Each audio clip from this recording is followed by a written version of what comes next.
મિત્રો તમને જે દેખાઈ રહ્યું છે બજરંગદાસ બાપાનું ગાદી મંદિર છે.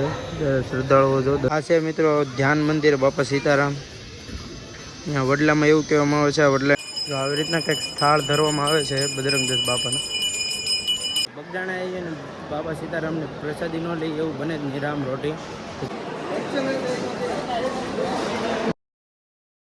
મિત્રો સ્વાગત છે તમારું રામજી લાઈફસ્ટાઈલ વ્લોગની અંદર. આજે આપણે બગદાણા એટલે કે બાપા સીતારામ ધામમાં આવી ગયા છીએ. તમને બાપા સીતારામના દર્શન કરાવું, વિડીયોની અંદર બન્યા રહેજો. તો મિત્રો તમને જે દેખાઈ રહ્યું છે બજરંગદાસ બાપાનું ગાદી મંદિર છે. શ્રદ્ધાળુઓ જો દર્શન કરી રહ્યા છે. આ બાજુ પણ છે, જો તમે જોઈ શકો છો. આ છે મિત્રો ધ્યાન મંદિર બાપા સીતારામ.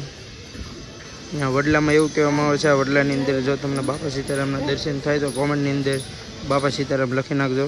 આવી રીતના છે કે જો અહીંથી મંદિરનો સરસ મજાનો વ્યૂ બતાય છે. તો મિત્રો આવી રીતના કંઈક હતી બજરંગદાસ બાપાની કાર. હું તમને બતાવી દઉં છું. આવી રીતના છે કે કોને કોને આ કાર જોયેલી છે કોમેન્ટની અંદર જણાવી દેજો. આખું તમને હું બતાવી દઉં. બધે બાપા સીતારામ લખેલું છે.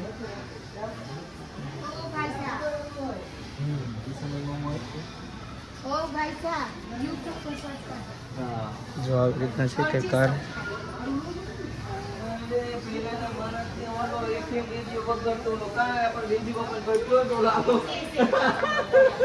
જો મિત્રો બજરંગદાસ બાપાના દર્શન કરી લો તમે.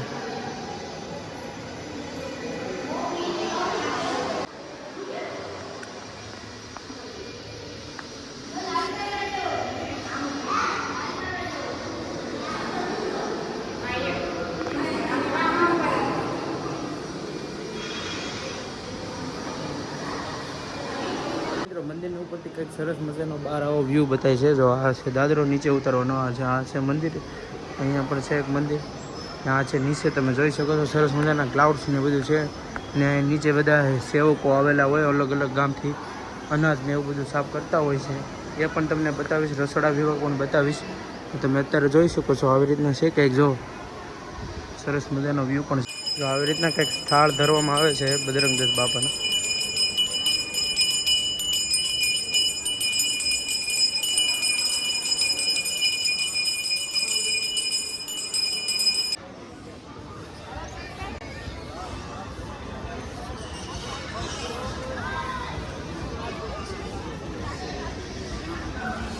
બગદાણા આવીએ ને બાપા સીતારામને પ્રસાદી ન લઈ એવું બને જ નહીં. રામ રોટી.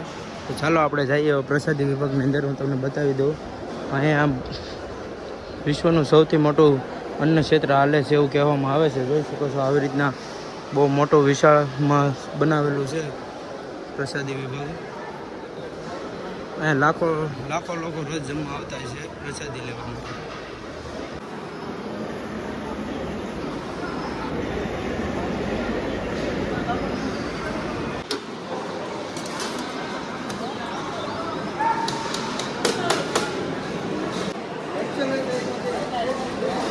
જો મિત્રો આવી રીતના અલગ અલગ ગામોથી સેવા કરવામાં આવે છે.